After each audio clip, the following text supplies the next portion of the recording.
Hello, I hope everyone is in good health and very well and ready for a new section of your study of statistics. I would like to speak about the theory of probability. The lecture and classes will be very skimmed so that you might understand the basics very deeply. This is essential. So I will not be giving precise proofs of facts, I just want you to understand and apply the theory. There will be something about combinatorics. Combinatorics is very useful in your further studies. Okay, so let's start. So let's start with combinatorics.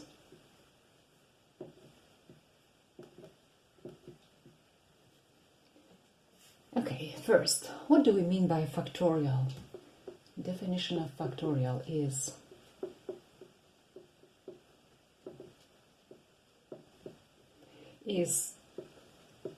the following: 1 times 2 times 3 and so on times n minus 1 times n. And additionally, for every n being a positive integer. Now for 0 factorial equals exactly 1. For example, you have 3 different objects, a square, like a vase, and a book, or maybe a kind of circle. The question is, in how many ways can you put them on the shelf? Can you arrange them on the shelf? Supposedly, every Saturday you want to rearrange things. So, imagine how this could be. So you take the square. In how many possibilities do you have to place it? 3 possibilities. And then you take the vase. How many possibilities to put the vase somewhere? Then you have 2, because 1 is already occupied by a square. And for circle you have 1. And if you multiply it, you exactly have 3 factorial.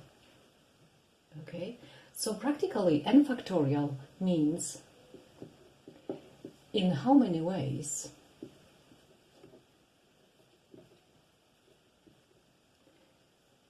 n objects can be arranged.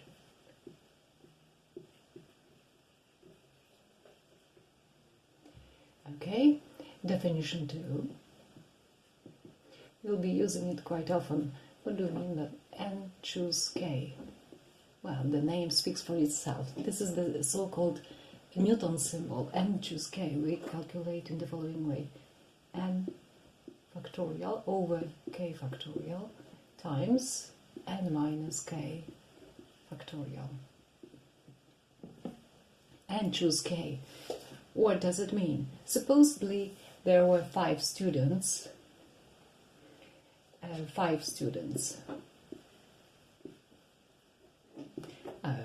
5 students are studying, and one moment they are very hungry. So they ask 2 of them, so 2 of them must go to bring some pizza or something from the shop. Okay, so the thing is, in how many ways 2 can go for pizza? Well, that's exactly the n choose k. This is exactly 5 choose 2. You can calculate it. 5 factorial over 2 factorial times 3 factorial. Okay, so this is 1 times 2 times 3 times 4 times 5 divided by 1 times 2 times 1 times 2 times 3. So 1 times 2 times 3 appears twice. So this is 20 divided by 2. So this is 10. So there are 10 possibilities to choose a representation of 2 students to go to buy pizza. Next problem is pin numbers. Okay, pin numbers usually contain 4 digits. Let's imagine they contain 4 digits from 0 to 9. Okay, so the question is, how many pin numbers can you produce having the possibility to occupy each place by 10 different digits? Of course, there you have 10, and you have 10 possibilities and 10 possibilities. If you multiply all this, what do you get? You get 1 and 4 zeros. It's 10,000. Okay. So if we can generalize it, sequences of n terms with k possible values. So we have, if you have, say, if it has to be n places, and in each case you have k possible values, so in how many? K to power n.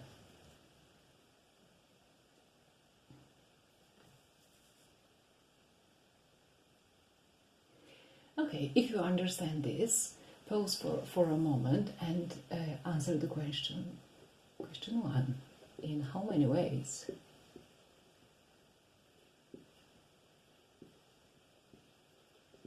Can you arrange 6 books on informatics, of course, on the shelf? Question 2. How many driving licenses are there? Of the form letter, letter, number, number, number, number, and letter. Okay, we assume there are 28 letters. And of course, numbers are from 0 to 9, so there are 10 possibilities for each case. Okay, so pause.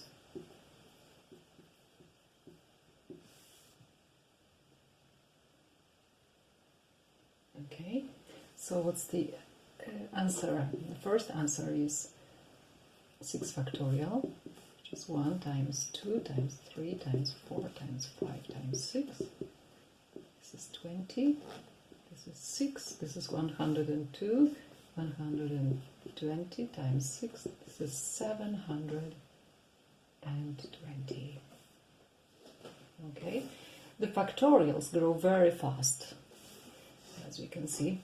Okay, the number of driving licenses are 28 to power 3 times 10 to power 4. So this is quite a big number. Okay, now let's turn to probability. Well, first we have to understand what we mean by experiment. And we have to recognize the set of all events that may happen. Let's call it omega of all possible outcomes. Let me start with an example. Throwing a die.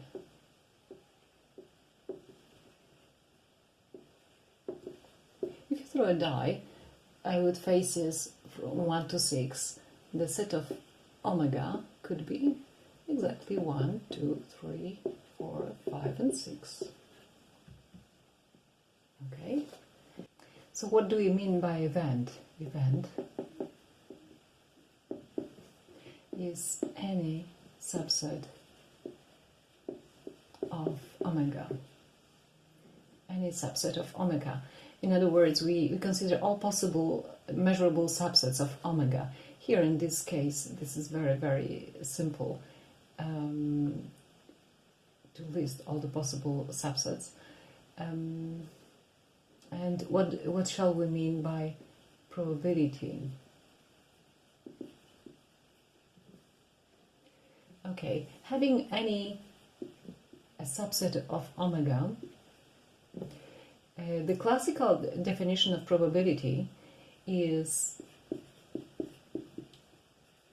the number of elements in A over the number of elements of omega. So that's very, very simplified. Supposing now let A be event more than 4 occur. So what is P of A? P of A is, well, what is A practically? This is 5 or 6. Okay, so P of A is number of elements in A over number of elements in omega. How many elements are there in omega? You can see there are 6. How many elements are there in A? There are 2. So probability of A is 2 over 6. So this is 1/3. So this is simple. So let's consider event odd number occurs. So probability of B, well, but what is B? It means we have 1 or 3 or 5. Okay, so how many elements are there in B?